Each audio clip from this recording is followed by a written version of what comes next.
Welcome back to Good Life in Jamaica. Today we'll be looking at the construction progress of the longest bridge in Jamaica, which is part of the Montego Bay Bypass. And we'll be looking at this construction from two locations. We'll be looking firstly from the Irwin end, just outside the Meadows of Irwin community there, where the bridge passes near to that community. We'll also be looking on where the Montego Bay Bypass passes just over the St. Irwin main road.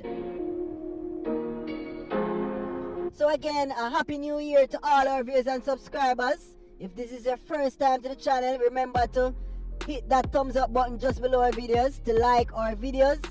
Also, remember to subscribe, hit that subscribe button again just below this video to ensure that you don't miss out on our latest videos.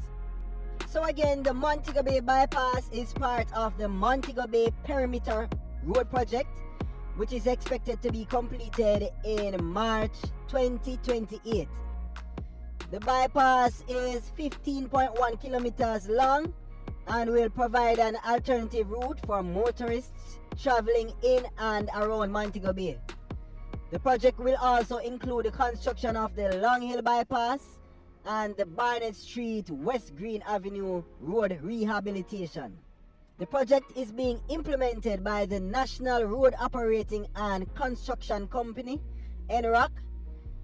The Montego Bay Bypass will reduce travel time and improve accessibility for visitors and workers, improve the quality of life for residents, benefit the tourism and business processing outsourcing sectors.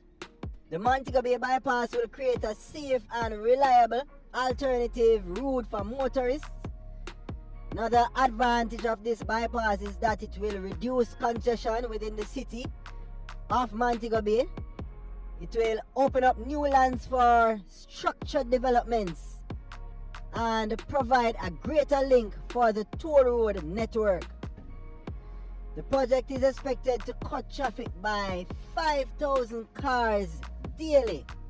So again, we're happy that the construction of the Montego Bay Bypass is in full swing, and all indicators suggest that it will be open by the deadline of March 2028.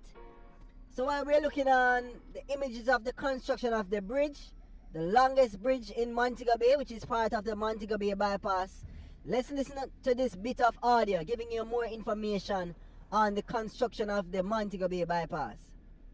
Prime Minister Andrew Holness says the Montego Bay Perimeter Road will lift the second city to a new level of development. He said the completion of the project will foster a surge in investments in St. James in areas such as housing. I'm confident that when this project is finished, the city of Montego Bay will enter a new phase of its development. I want you to stop for a moment and think of what it would mean to have 5,000 less cars daily congesting the city of Montego Bay, he said. The $274.5 million project involves construction of a 14.9-kilometer roadway to bypass the city. It also includes rehabilitation of Barnett Street and West Green Avenue, a 10.5-kilometer Long Hill Bypass road, and a comprehensive drainage study of Montego Bay. Holness, who recently toured the project, where more than 60% of the roadway is already excavated, said that the work is progressing well. We're very interested to see the supporting infrastructure. I've already seen on the drawing several interchanges that will be put in place in addition to significant drainage, culverts, and other supporting civil infrastructure to make sure that the road will last for a very long time, he said. Behind me, you're seeing the steel members being fabricated, which will form the foundation of possibly the longest bridge to be constructed in Jamaica, he pointed out.